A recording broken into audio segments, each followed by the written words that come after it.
Ladies and gentlemen, a new season is here, and with it, a bunch of new settings that we've never seen before in Call of Duty history. Well, I've gone through and I've tested all of them, and I'm going to tell you what's best for both multiplayer, Warzone, and zombies. But more importantly, we're going to go through step by step because a lot of the settings that you've likely had optimized have been reverted. I went through and I played for a little bit, and the game felt different, and it's because a lot of our old settings have changed as a result of the developers probably resetting and adding some things. So go with me step by step. We're going to cover everything from graphic settings to controller settings to keyboard and mouse settings, and even some Windows settings as well to make sure your game not only looks beautiful, but runs smooth and as efficient as possible. So without further ado, let's go and get into something we all need to know about, and that is the graphics settings.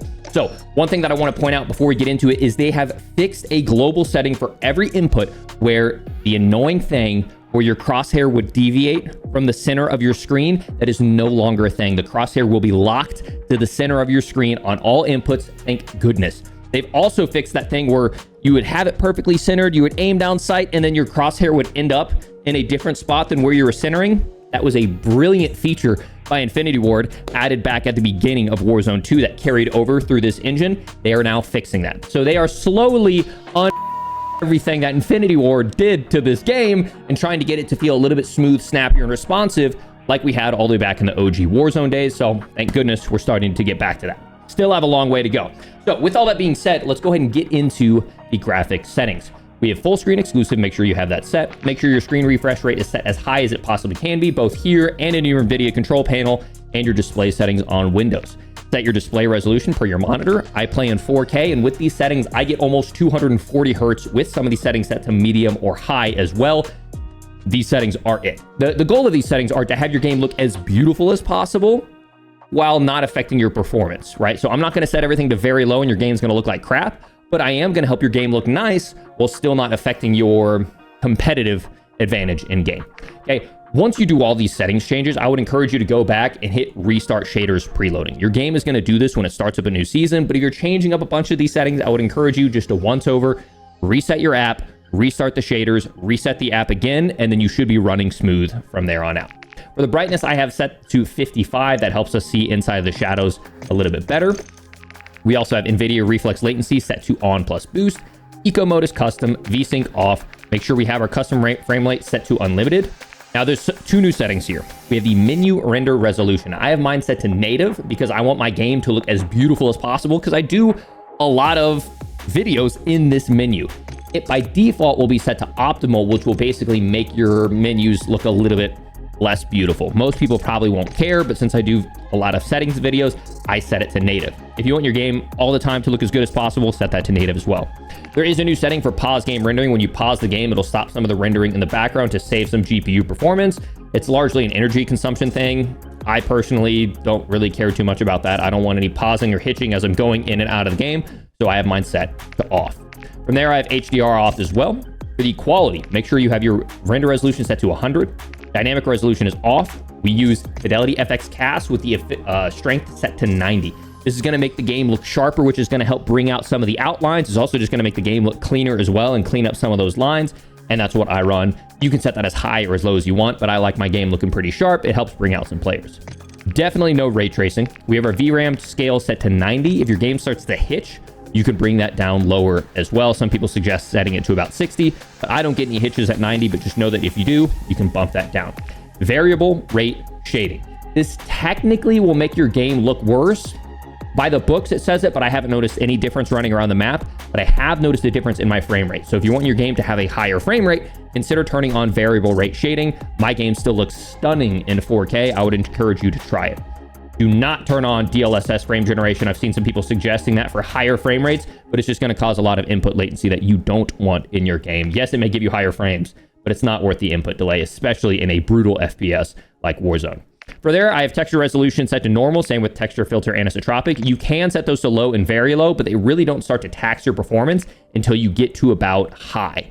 Now, what you can do is do what I've done here, where you can actually star these individual ones by pressing Y or triangle, and then you can test them one by one, and they'll appear in your quick settings, and you can test them later as you're in game just really quickly and see, oh, okay, I can check my detail levels, my shader quality levels, my texture qualities, and that's kind of a good way to just quickly test all these things in game to kind of see what the difference is before and after for both frame rate and quality.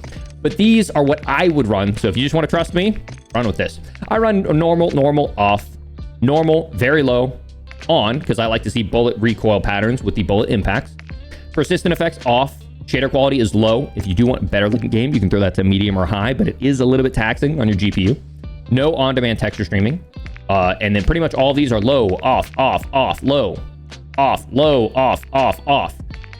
Once again, these are all unnecessary things, in my opinion, that yes, can make your game look more beautiful, but it's more atmospheric things that you probably won't notice running around. What you will notice running around is the texture on your gun, the texture on the walls right next to you. You're not going to notice missing fog or missing ambient effects or light rays or God rays, but the rest of your game will look beautiful and will run very, very smooth. Okay. From there, we're going to go over to our view. I have my field of view set to 117. I'm still paranoid that if you set it to 120, it causes you to lose aim assist sometimes, but that's probably just me getting slammed and I'm making excuses for myself. ADS field of view is set to affected. Our weapon field of view is set to wide, which makes the gun a little bit smaller inside of our hands. Third person field of view doesn't matter because third person doesn't exist anymore. And vehicle field of view is set to wide. I think you can do third person in zombies as well. So you can throw that to wide and 90. We definitely want our weapon motion blurs off, film grain, turn all that off. Make sure to have as little camera shake as possible. Some people have inverted flashbang. I don't. Okay, so from there, let's get into the audio settings. For the audio settings, I have mine set to PC speaker, which helps to bring the highest sounds down so they're not so ear-piercing loud, and the lowest sounds up so hopefully you can hear some things. Now, they have in the most recent update buffed the ability for us to hear people parachuting and people hitting zip lines and ascenders, which will allow us to hear those from farther away. And they've also added a new notification where you can hear an announcer saying, "And are you dropping in?" like we had back in the old days. Once again, we're getting back old features finally. So I have my speaker set to default system device. I have it set to PC speaker and Windows default as well. From there, you can change things as you like. I bring the dialogue volume down. I also bring back all of my cinematic volume. War tracks, I have all the way down to 0 as well. That's something that got reset in the most recent update. And then gameplay music volume as well. Some people still have this set to 100, and in the final circle, they're hearing dun dun dun dun dun dun dun dun dun dun. Turn that off. Okay, voice chat volume set as you see necessary. I have everything else here set pretty standard as well. Nothing really too special going on for the rest of this. I do have reduced tinnitus sound turned on, which takes away some of that ear-piercing high-pitched that sounds realistic, but I don't like hearing as I'm playing the game. From there, let's go over to the interface. I have all my subtitles turned off. For color customization, I have set to custom.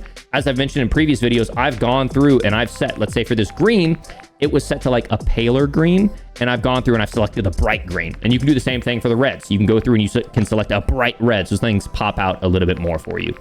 From there, I have set to filter 2 in both, which kind of makes the game a little bit more vibrant, brings out the pop in the mini map, and brings out some pop of color around the map as well. And I have both of those intensities set to 100.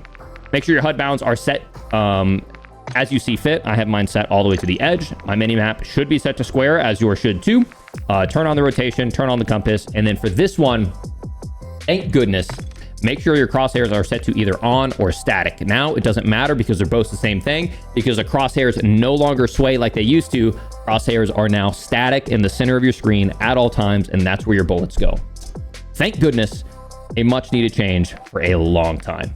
Hit marker visuals, make sure you have all those on as well, and everything else should be set pretty standard as well. I have in-game text chat turned off because people usually just aren't saying the best things in the text chat. So if you want to take that toxic part out of your life, you can turn that off as well.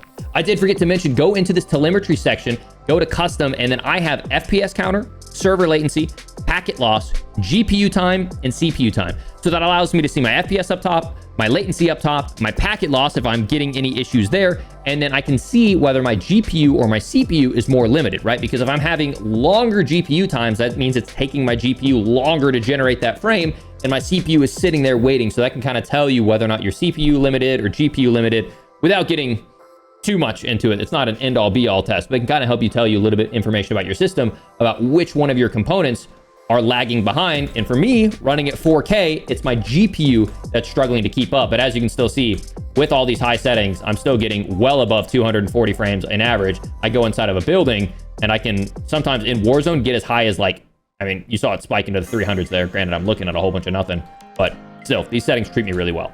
From there, I make sure I have gameplay tips turned off. I think they're obnoxious. You can skip the introduction movie so you can get into the game faster. Tool tips turned off because I also think they're obnoxious. So that covers our in-game settings, but we also need to adjust our Windows settings as well to get the max performance out of our PC. So what we're going to do is we're going to go onto our desktop. We're going to go down to our bottom left and just type the word game, or just type the letter G, and you'll see game mode settings. We're going to make sure we have game mode set to on.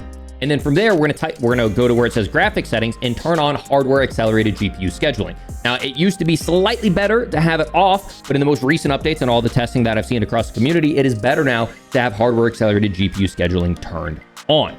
From there, we're going to right click our desktop, go to NVIDIA control panel, and we're going to go all the way to our manage 3D settings, go to our global settings, and we're going to make two quick changes. First off, we're going to have low latency, make sure that is set to on. And then from there, we're also going to go to power management mode and make sure we have prefer maximum performance, because we want the most performance to our GPU. We're not necessarily worried about saving power and energy bills. We're trying to get SR here. We got gains to get. Okay. From there, you're going to go to change your resolution and make sure your refresh rate is set to the refresh rate of your monitor. I'm currently using an Asus a 4K 32-inch 160 hertz monitor, but in the future I'll be getting the new Asus OLED 240 hertz probably within the next month or so I'm super excited to move over to that. Now also make sure in your display settings you have that set as well. Set your monitors up as you see fit. Go into your advanced display settings and make sure your refresh rate is set as high as it can be there as well. One other thing that we're going to do is we're going to go into our documents folder, Call of Duty, go into players, go into options.4.cod23, and when we open this up, there's only one setting that we're going to change right now, and there's a lot of settings you can do here, okay? And all of these things that I've shown you so far, I've kind of gotten done through my own testing and my own time playing the game. There has been some really in the weeds changes that I've had made both to my config file, to my BIOS settings, to my RAM timings, to where my CPU runs cooler, to my RAM runs cooler. Everything is running. I don't have dev errors like a lot of streamers and a lot of players have issues with. Now, I will say, anyone who's looking through all these settings and you're looking at this early in the season, all I'm seeing across all the timeline right now is there is a major bug with Fortune's Keep. Okay, Fortune's Keep at launch has an FPS bug. I don't know how long that's going to go on. I don't know when that's going to get fixed. That is irrespective of the settings that I'm giving today. That is a game level issue that will not be fixed by these settings. All that being said, there's a team from a group called FPS Hub, more specifically a guy named Merc.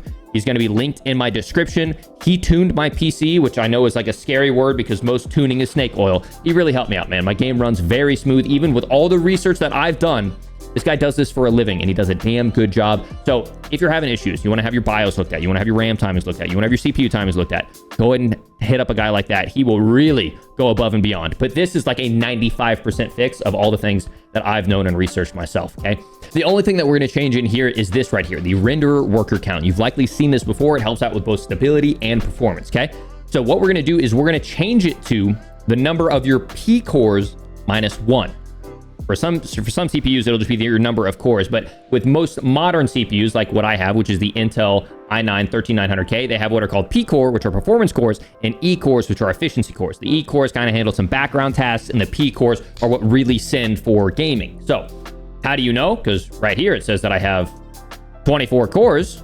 Well, what you can do is you can go and you can look up your individual CPU, and you can see here for the 13900K, the number of performance cores that I have is 8.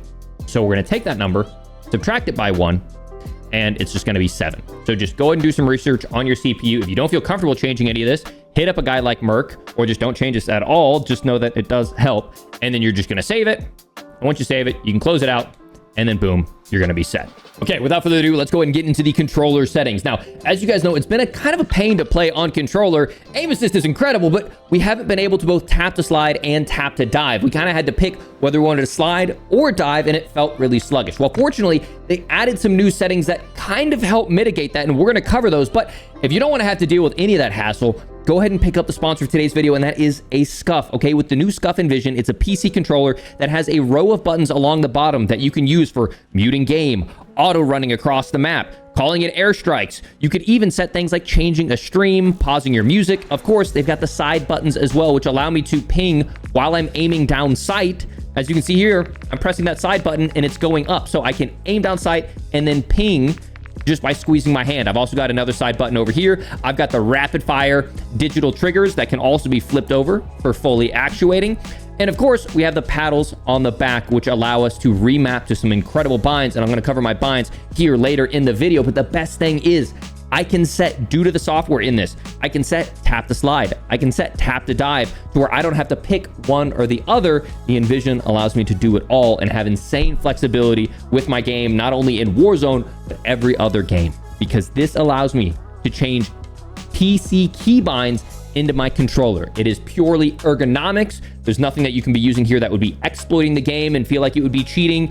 It's just ergonomics that allow you to play the game as it's meant to be played. And Scuff is an official sponsor of the Call of Duty League. They are partners with the game. They've worked together on development to help solve some of these problems. So pick up a Scuff. You can use code Isaac for a discount. That'll be linked in the pinned comment and the description. Shout out to them for sponsoring today's video. And without further ado, let's get into the general controller settings. Okay. Aiming device is set to controller. From there, we're going to have all of this set to off or default. Make sure for your dead zone inputs, you put that as low as you possibly can. Some people suggest putting their dead zone all the way down to 0 so they have constant stick drift, which will technically give them constant rotational aim assist. I'm not in that camp, but I try to set this as low as I can until when I get out, my stick starts to drift. And then I bump it up 1 and then I leave it there. So for me, I can usually set mine to 2 or 3. And then right there, I have very snappy and responsive aim. And that's how I have it set, okay? For aiming, I have mine set to 6.6 in 0.8. That's a pretty standard aim response curve. But someone was asking me the other day, they're like, Isaac, it looks like you play on 2020. Well, that's because I play with an aim response curve of dynamic.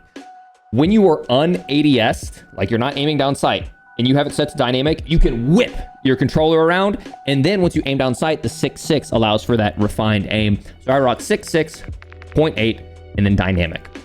My response curve, or my multiplier, is set to 100. From there, my target aim assist is set to on. I have default. Some people still suggest rocking Black Ops, but it doesn't make any difference. Actually, I think it's worse now. ADS aim assist, we definitely want that on. And then everything else, we're going to move over to gameplay. So here are where some of the changes have been made. So we have automatic sprint.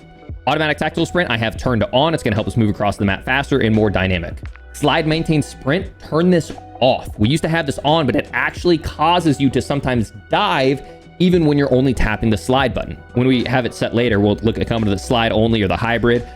Sometimes slide maintain sprint causes you to slide or causes you to dive even though you don't have diving enabled. So turn that off and that'll hopefully fix some of those accidental dives.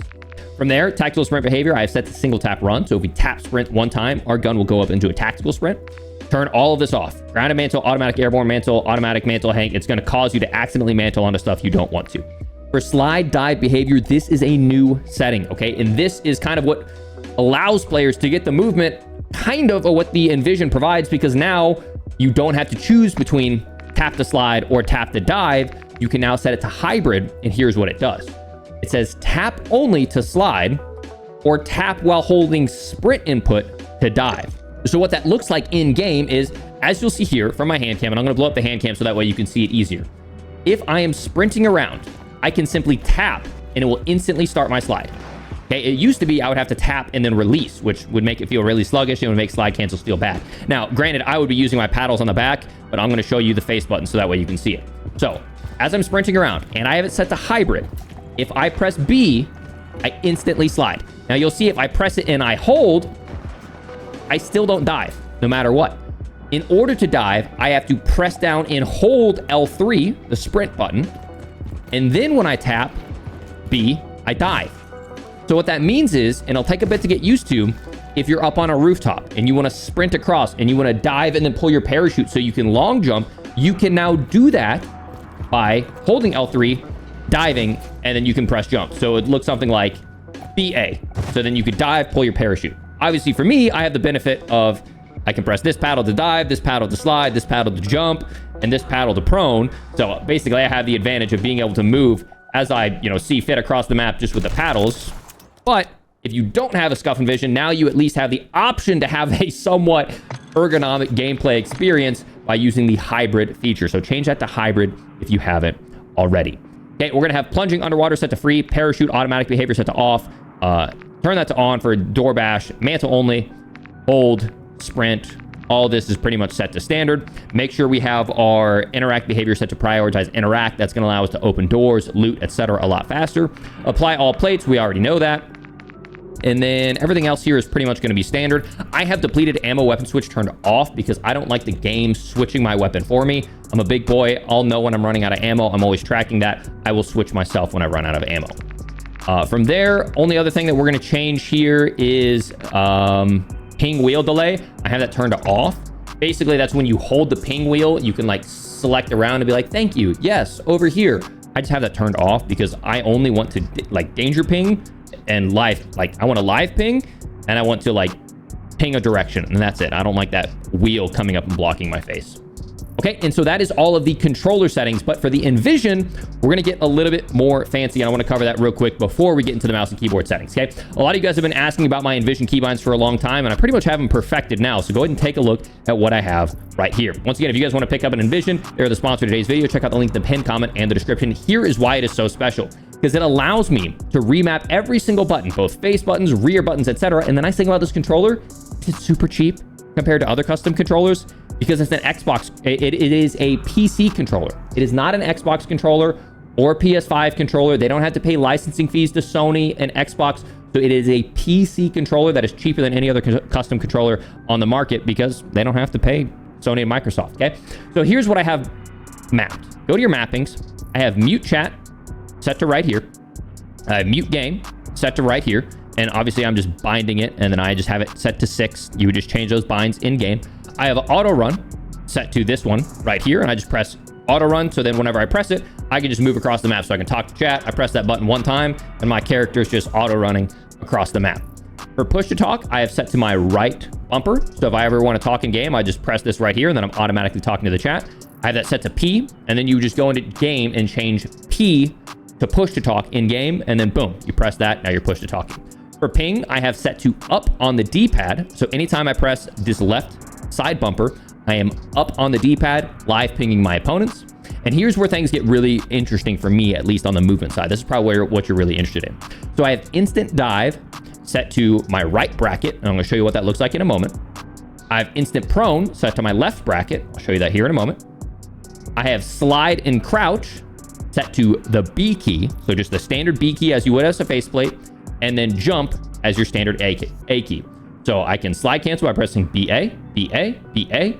I can instant prone and snake by pressing prone, L3, prone, L3, prone, L3. And I can instant dive by going instant dive, pull my parachute, instant dive, pull my parachute, okay? So let's go ahead and take a look at what it looks like inside of game, at least when it comes to the in-game keybind settings, okay?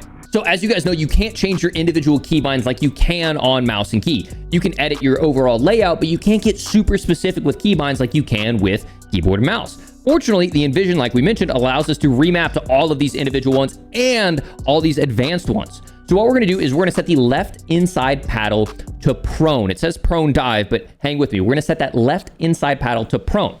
And then we're gonna go to the move and advanced settings and set the right inside paddle to dive. But it doesn't stop there. We need to go into the actual mouse and keyboard settings. So this is the keyboard and mouse setting because we're changing keyboard and mouse paddles, because as we press those paddles, it's registering a keyboard and mouse input. So when we press prone, we want it to go to prone. We want to slam to the ground as fast as we can for a fast drop shot. And so we're going to press go to. So that way, when we press the prone keybind, which is technically a mouse and keyboard keybind, it goes to it. The other thing that we're going to change, and obviously make sure we have slide, maintain sprint off, because we don't want anything weird happening there as well, even though technically we are pressing B, so it shouldn't affect it. The other thing we definitely need to change is slide dive activation set to independent. So that way, as we press the dive button for that individual paddle, it will dive because it's an independent keybind set via the movement advanced keybinds set on this page. So make sure you don't only set the controller settings and the Envision settings. Change those gameplay settings as well for prone to go to and slide dive activation set to independent. It's kind of a little bit of a pain to work through all this, but when you get it right in game, it works wonders. So now what we can do is we can go into game and I can, with one tap, dive, with one tap, slide, with one tap, prone, and with one tap, jump, all allowing me to get that super fluid movement. Now, it's important that I'm doing this inside of a multiplayer map or plunder or BR, because for some reason, inside of the firing range does not register the inputs of the advanced keybinds. I don't know why, it just doesn't. So if you're having trouble, make sure you actually go into the game and adjust our settings. But thank goodness, thanks to the Envision software, I'm able to move through the game as the developers intended without me being restricted to the limited number of inputs of a standard controller. Some other things to note for the Envision software. For the triggers, I have my dead zone set to 8. For some reason, they are super, super tight tolerances. And since I have the digital triggers, as you can see, it goes from 0 to 100 just because they're mouse clicks. Okay, but if you have them set too low, it'll actually register those, and sometimes you'll have shots going off that you definitely don't want to be just desk popping as you're running across the map. For the thumbsticks, I have my dead zone set all the way to 0, and then I just set my dead zones inside of game, and I don't do anything to change my response curves. I just have them set to linear, and then in dynamic in-game. So 0 dead zone, 8 for the trigger dead zone, and then the rest is all just set to default. And of course, make sure you're updating your controller as well. And the nice thing is there is an issue right now where sometimes IQ will crash. That happens to me like once every like 12 hours of gameplay, and it's really annoying, but it's not an issue with the controller. It's an issue with the software, and they are tracking it. They're all trying to fix that. I just want to be completely transparent with you guys. That's the only issue I've ever had with this controller. Runs like a dream, allows me to do whatever I want within game. You can customize it however you see fit with all of these mappings. Huge shout out again to Scuff for sponsoring today's video. If you guys want, check it out. If you have any questions on the Envision, hit me up over on Twitch. That'll be linked in the description. But without further ado, let's go ahead and get into the mouse and keyboard settings. For the mouse and keyboard settings, a lot of it's going to be up to personal preference, but one thing that I suggest for people who are struggling to find a good sensitivity on mouse and keyboard is, for me, one swipe of my arm, and that's whatever swipe feels natural to you. Is one swipe is a 360, right? So I know as I'm kind of moving through the map, one swipe is going to get me all the way around the map. So if I ever wanted to do something fancy like a 360, just one swipe of the arm for every game that I play is a 360. I used to do one swipe was a 180, so then I could snap and turn around, but then my arm would be fully extended, and then I would have to track on top of it. But now, about half a flick is a 180, and then I can track on top of it. I was playing, I think, too low of a sense, and it was affecting me. Okay, that's kind of my philosophy behind what my settings are, okay? But let's go ahead and go in. There's a lot of things that you can change. Some people have been going into the config files and changing some pretty wild stuff with like the yaw input and stuff, and I don't know if that's just placebo effect. You can research into that stuff. Mouse and keyboard input isn't great, but they have made changes in the most recent update to make it more fluid, responsive, and as you can see here, the crosshair no longer floats off the center of my screen. That center dot is always on the center of my screen. Now, the same can't be said for this center dot that's always kind of floating around and moving inside of my reticle, which feels terrible.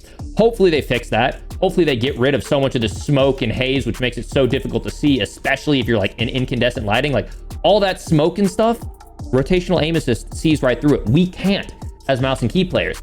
And on top of that, you start to get in anything like, you know, explosions, or if you get hit by an explosion, oh, my screen turns completely red as I get hit. It's just, my screen turns blue as I get cracked. There's smoke, there's haze, there's stun effects. Let's be honest. Okay, we're playing Call of Duty. You've always been at a huge disadvantage playing mouse and keyboard, but it's worse than ever. They're starting to make it better, but just, you know, you're at a disadvantage here. You already know this as you're heading into this section of the video. They're making it better. They're making it more responsive, but they still have a long way to go. Okay, so in here, I have my mouse calibration. I don't have any of this messed with. Mouse smoothing is set to off. Don't mess with any of that. Mouse sensitivity, I have set to 2.6. Everything's set to 1, and my DPI is set to 1600. That's totally up to you. Once again, I have mine set, but I have a 4K monitor and probably a different setup for you. But in general, one flick is a 360, and for me, that makes me happy. I'm not like sitting in my normal posture. From there, as we go in, there's some settings that I've changed for my keybinds as well. Okay, so I have auto run set to G, so I can just go over here, press G, take my hands off the controller, my player will move across the map. Prone, I have set to my rear side mouse button, and then ping is set to my front mouse button. Crouch is set to control. Interact is set to F. I have my next weapon set to 2, so whether I press 2 or 1, it'll move in between my two weapons. Weapon mount is set to Z. Fire mode is set to V. Melee is set to E. Tactical equipment I have set to my center mouse wheel, which basically will allow me, as I move through the map, if I need to aim, I can aim and just release as I'm aiming, as opposed to, I always thought it was awkward to press another key and aim my nades and throwing knives at the same time. Okay, I also with this, drop shots make it really easy to just press that side mouse button. As I'm going through a gunfight, I can press in, drop shot, press that, and move through. My tactical is set to Q, which is right here off my WASD. I can just press Q and that'll hit it. and then ping is set to my front mouse wheel. So that way I can always aim and ping very easily. A lot of the stuff is going to be set to personal preference. I'm hoping they do some more things to make the mouse and keyboard more responsive, but in general, that's how I have everything set over on my end. I also have my map set to Bravo, so that way I don't have to reach all the way over to M. And especially for some of you that play with half keyboards, that's also helps you out as well.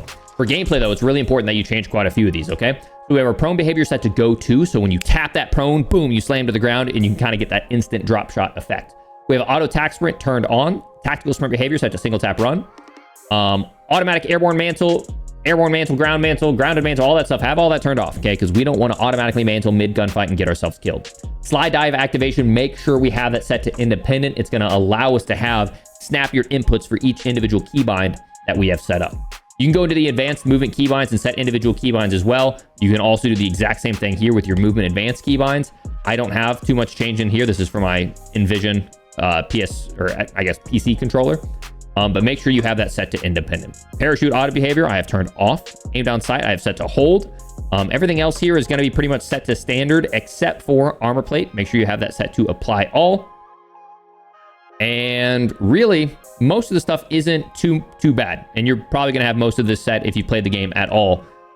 Most of the default settings are going to treat you all right in game. I want to make sure I'm not overlooking anything that might hurt you, but it all looks pretty much standard. And that sets our mouse and keyboard settings. But ladies and gentlemen, I hope you guys enjoyed this video. I hope it helped out. I've had rave reviews on previous videos with this both helping out with in-game performance, their controllers feeling more fluid, less crashes. So if it did help you out and you were going through and copying it, make sure, do me a favor, drop a like on this video if you haven't already. Subscribe for even more because we have a lot of guides coming now that Ranked is finally here. And a huge shout out again to Scuff for sponsoring today's video. If you want to check out an Envision for yourself, use code Isaac for a discount, and you can check out the link in the pinned comment and the description to get your very own IceManIsaac Envision. If you're on PS5, you can pick up the Reflex, or if you're on Xbox, you can pick up the Instinct. There's a lot of great controllers over there at Scuff, and I'm a proud sponsor and partner of them and appreciate them for sponsoring today's video. But hope you guys enjoyed. I'll be live all day over on Twitch grinding some Rebirth Ranked if you want to join me, and I'll see you all on the next one. Peace.